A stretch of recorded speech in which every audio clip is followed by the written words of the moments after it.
Hello adventurers, and welcome back to my channel. Are you ready for fun? Because after last night, I definitely am. We'll see what happens. Riley, and we're taking off now, down out of this camping area and off to someplace really cool. We have a goal for the day, and originally we were gonna make it into a day stop, but we turned it into something that I think we're gonna camp at, because we found out they have camping. So now we have to get there, but in order to get there, we first need to stop off and get some gas.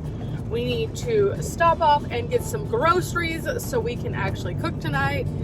And this is the way that we get to see all the things that we drove through last night in the pitch darkness that looked so terrifying. Usually at nighttime, everything does look scarier, so I'm sure it's gonna be fine now, but okay. Just as suspected, it's not that bad. It's not that bad. The road's a little bit rough through here, but it's actually kind of pretty.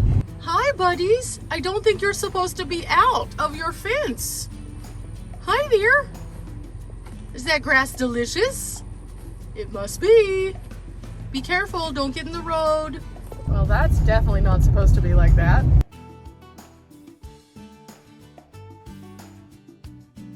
Saw this sign for Finch's Ferry Park, so we're going there. We have no idea what this is, but that's why you don't overdo your day. That way you have time to be able to move around wherever you want to, and this could be quite fascinating, so I'm very interested to see what it is. We saw this sign last night when we were driving over to the new campsite, and I was curious, but it was clearly dark, so there was no way we could see it even if we wanted to.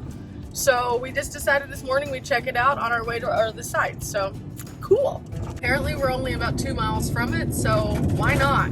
I realistically have no idea what to expect out of today.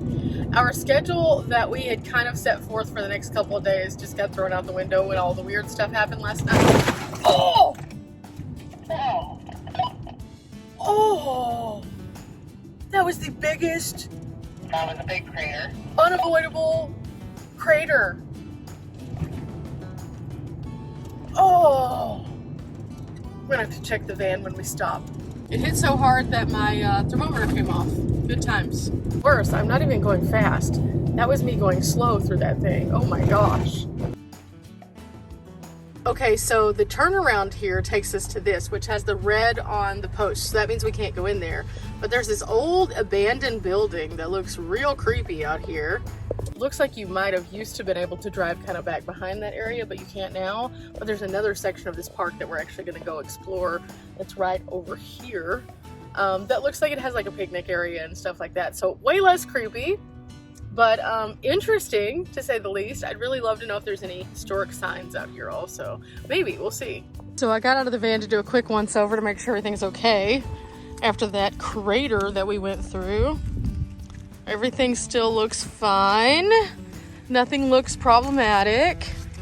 So now I got to go inside and see how bad it tossed everything. Whoa, surprisingly not bad. Everything is in its place still, so that's awesome. Okay, so that makes me feel better. But as I'm exploring out here, I noticed that there is a very nice boat ramp out here, but there's also some signage. So let's get some information for context. And if you guys are in this area and you're looking to potentially come out and do some recreational boating, what do you need? Well, the nice thing is they have this, which has a nice big QR code, and you can hover over that and buy your pass to use this. You need an activity pass to be able to get into the water here. And all of the pricing and everything, I'm assuming, is on there for you. And that is right literally next to the boat ramp, which looks super cool. Looks like we're about 6.6 miles downstream from the dam. They have some boater warnings. And then this is the put in right here. Really cool. Looks like some people have definitely been here today. Lots of water paths. They're so beautiful. Oh, wow. Otherwise, you can see this is a pretty expansive park. They do have several keep off signs, and I'm not exactly sure what all that is about, but we're about to go find out a little bit closer to the restroom area and also the pavilion. Probably saying, Bunny, who cares?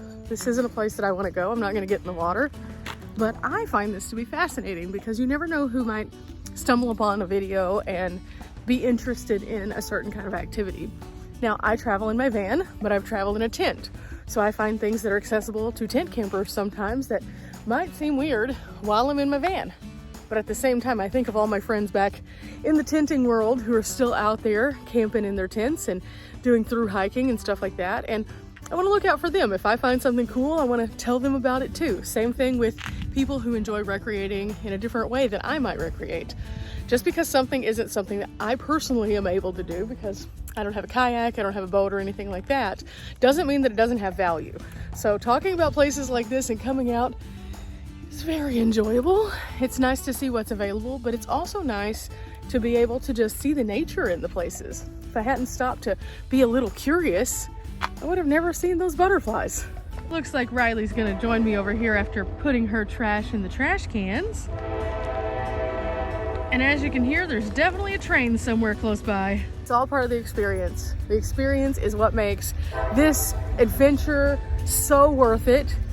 You never know what you're going to find in any place. And so the more that you get out and you take those weird little roads and you look around, the more you find things that might be weird, might be different, might be cool. You'll never know until you go. That should be a shirt. You'll never know until you go. Maybe I'll do that in the future. Yeah, possibly. In the meantime, I'm taking my steps, I'm getting closer to planting a tree, and we're having a good time. Okay, so this is the sign that I was talking about that said keep off, and we had to look up to see exactly what this is. I looked it up and it said this is a dumping field for septic sewage. So yeah, we're not gonna go over there. That's kind of gross. It also makes sense as to why they have so many signs. You can see them. They're literally everywhere around this mound area. So the mound area is where that goes, and I've never seen a sign like that at any kind of stop before, so that's kind of wild, a little weird, but overall, interesting place. Definitely interesting place. Getting to know this great big country one tiny stop at a time. Sometimes it's super eventful, sometimes it's keep off, septic stuff. Blech.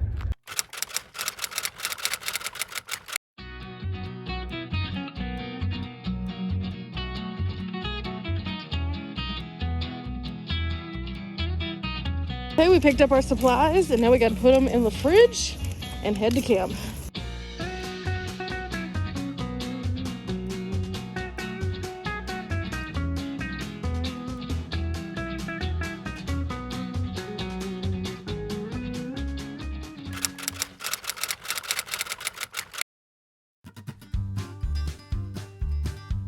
We're almost there.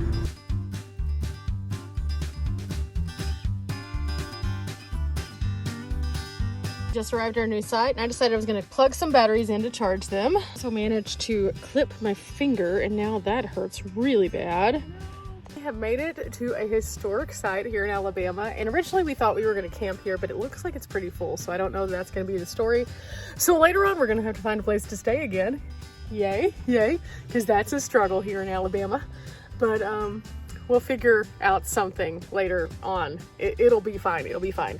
In the meantime though, putting on some other shoes because this is an expansive space. This is the Tannehill Historic State Park and it looks pretty cool.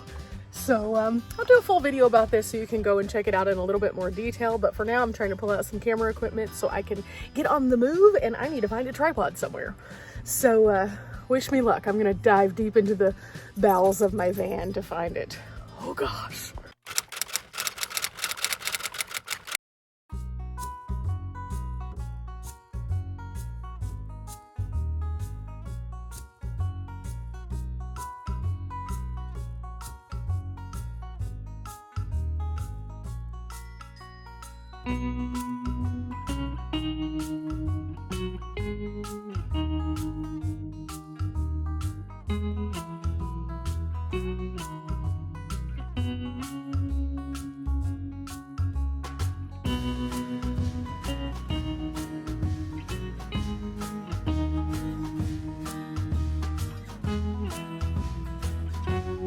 Just finished up with our adventure today, and wow, this place was super cool. However, super tired now. So I think I'm gonna hydrate a bit, and then we're gonna figure out where we're gonna camp tonight. It may not be exciting. Oh! Why is it still leaking? It just keeps going. What on earth? Why? Okay, so I got my towel out. I kind of dried off my lap because that was weird. Now I'm going to dry my towel out by laying it flat. I'm going to wipe down my face really nice because it's always good after a good long adventure just to kind of cool yourself off a little bit, and this definitely helps. That was super awesome. We could have stayed here for a very long time, and I learned that campsites here are about $25. However, they're super close together and they didn't have any sites available for tonight, so that's why we kind of decided to go against that. It's a really nice area though, and if they weren't so close together, I'd probably be more apt to be like, oh my gosh, I wish there was a spot. But because they're so close together, it kind of makes it a little bit easier on not caring about being sad when something is taken, just because, let's face it, nobody wants to sit right next to their neighbor. It's just not as much fun. It's not enjoyable. So if I do stay at a site that I have to be closer, I prefer it to not be when there's so many people around. But at the same time, that's why we have cars and options. And I know it sounds crazy to think that, like, hey, I don't want to stay next to somebody when we're willing to go to like a truck stop or something. But in all reality, if I'm going to a truck stop, I'm not paying to have to be that close to someone, so I kind of expect it to be a little bit more loud and things like that. At a regular campsite, when you pay money, it's really frustrating whenever people bring out like all of their music and all of their toys and all of their things, and then they're right next to you, kind of in your space also. So that is why we're opting to not be sad about the spot that's not available. Wasn't quite as excited about this soda as I was the water, but the water overflowed, so what's a girl to do? We drove and I didn't have service for a little bit, but we finally made it. We were at a Cracker Barrel. Riley actually called ahead to ask if we could stay at this one, and they said at our own risk we could stay here. So we're gonna go inside, we're gonna have some food, and we're gonna feel out the situation. If it feels good, we'll stay. If not, then we've got a couple other options, but they're a little north of the city and it is rush hour right now. So we're gonna let it die down while we're having our dinner no matter what. And so we'll see if we end up staying here or if we end up going somewhere else. But for now, I can hear the chicken and dumplings calling my name, and maybe some hash brown casserole. I don't know. After all that walking today, we not only planted a tree, but we also did a bunch of activity, and now my body is tired and hungry. Oh.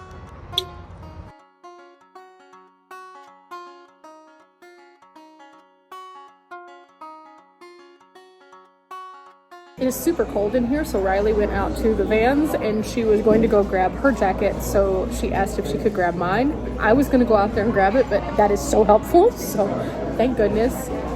Oh, it's been a long day today, guys. It's been a super long day, and realistically we have a long day again tomorrow to get closer to where we want to be as the time dwindles for Riley to be on this trip with me. We're trying to just get everything we can in, and it has been a wild ride in Alabama specifically.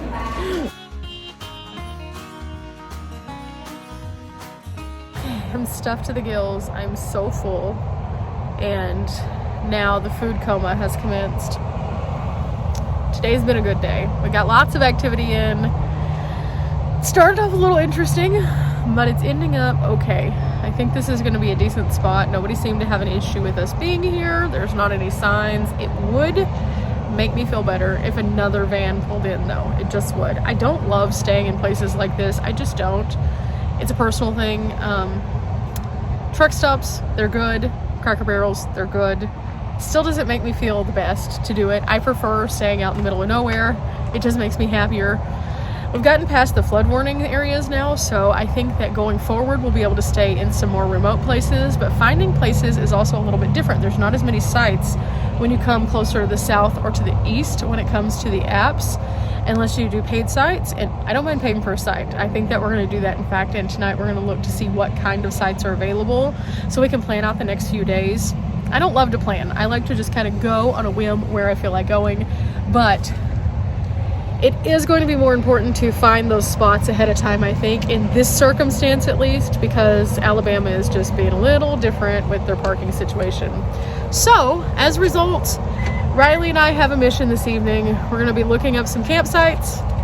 We have some great suggestions. We talked to some locals here at the Cracker Barrel who gave us some great ideas, and we'll see how it turns out. I'm also going to watch a few videos of some people who have some channels that have gone to different places in Alabama, and we're gonna hope that between all of that knowledge we can figure it out. But right now I look disheveled and tired, and it isn't even dark yet. So I'm gonna wrap this up.